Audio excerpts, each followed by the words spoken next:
At the age of 73, the Queen's eldest son is our new monarch, and King Charles III has certainly done his apprenticeship.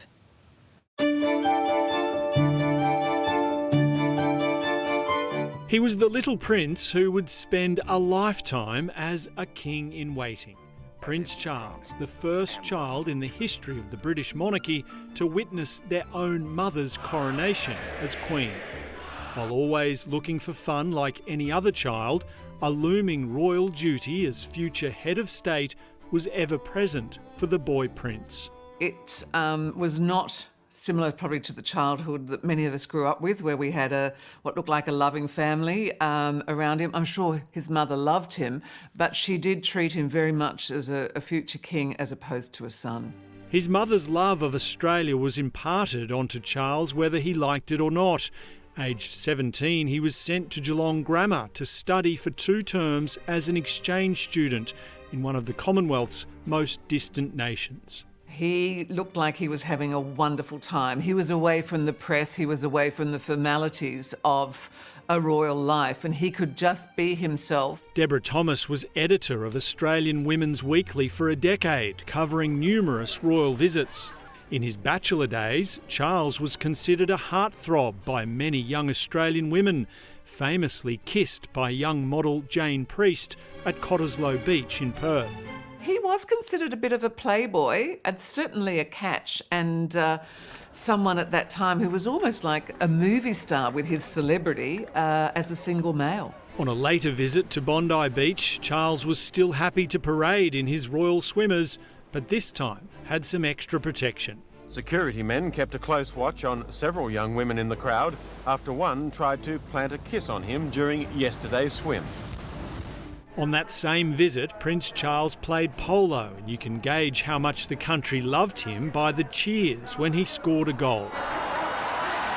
2 years later, the adoring crowds were larger and louder, but the spotlight now shared with his beautiful new wife, Diana. For the royal couple, it was a welcome night out after spending the past week touring the Outback, Canberra and the bushfire areas. At this stage, the adoring public was unaware of the tensions already simmering in a marriage Prince Charles never really wanted. It was absolutely extraordinary the way everybody turned out to see the royal couple. There was always rumours about the fact that Charles was jealous of Diana because of the attention that she really brought to them as a couple. Those marriage troubles eventually became public in the most spectacular way, and it was a public relations war Charles was always destined to lose. This picture shows the future king and his future queen consort Camilla chatting at a polo match way back in 1975. Rumours of a secret relationship were even more complicated given she was married to someone else too. His separation from Diana was soon followed by her tragic death, devastating millions of people around the world and leaving the heir apparent's image at rock bottom. When their marriage broke up, Charles was really seen as the bad guy, and everybody knew that he had been having his affair. He would spend the next 25 years slowly rehabilitating that image with a renewed focus on his love of the environment and impassioned pleas for climate action. His visits to Australia have been many. It's a country he holds dear after those days spent here as a youth. He's even a fan of Bundy rum. Before either the microphones blow away or the roof on this thing collapses, I just wanted to say how enormously touched I've been by the incredibly warm welcome you've given me today in Bundaberg. Still showing a love for our beaches, but wearing a lot more clothes than in his bachelor years, and mixing with Australian royalty, who share a common passion for the environment. Unlike his mother and Queen, Prince Charles would use his position to express strong opinions on topics dear to him, like this appearance at last year's UN Climate Summit. Here we need a vast military-style campaign to marshal the strength of the global private sector. Even having a dig at then Prime Minister Scott Morrison over his stance on climate change. What would you say to a government like the government of Australia that seems reluctant to take on board the need to take really serious action on this issue? No. I mean, you gently try to suggests there may be other ways of doing things.